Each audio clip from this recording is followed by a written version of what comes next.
He wā hei whakanui a mena e uana. Te kau tau ki muri I whānau mai rāko. I have to say I'm an absolute advocate of Whānau Ora, and I'm extremely proud of what the Pūtahitanga and its partners, katoa over to Waipounamu, have managed to achieve over the last 10 years.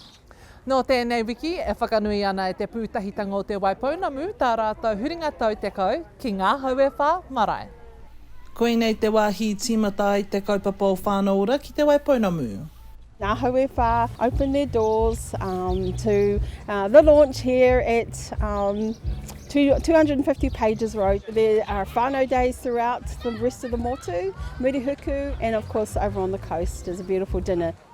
Ko te pūtahitanga te pūtahi kōmihana Whānau Ora ki te Waipounamu, ko tā rātou mahi te pūtea tautoko, ko tā rātou whāinga matua, kia whakamana I ngā whānau, kau ora I te whānau. When we started off in 2014, $5 million budget for the whole of Te Waipounamu, 5 navigators. Come forward to 23-24, we now have 154 navigators who dealt with 6,300 whānau. 129,000 whānau in total from 2019 to 2023. I see that as a huge success.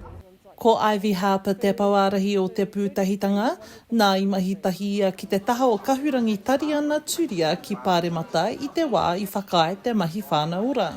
It's a real privilege to be in her office and working directly with her. The opportunities to sit alongside, to hear what whānau hapu iwi are saying, and then to actually action that and put that into reality. So, they've had so much of a hand in what whānau ora looks like, both then and today. E ai ki te hea mana o te Pouāri a tā Mark Solomon, ka tiro whakamua rātou ki te whakapāoho o te kāwanatanga. I know there's a process underway at the moment with the government where they're trying to bring all Crown agencies into supporting Whānau Ora. So what that will mean, say, coming through health, I don't know yet, but the potential is that all Crown agencies will be funding into Whānau Ora.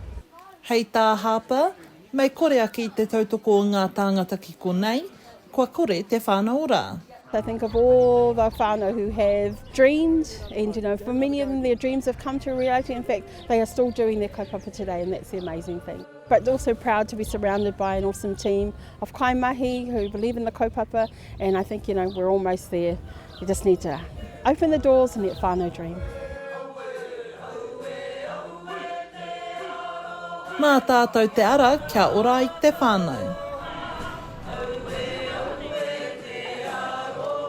Hora Kairagi Nicholas, Tahu News.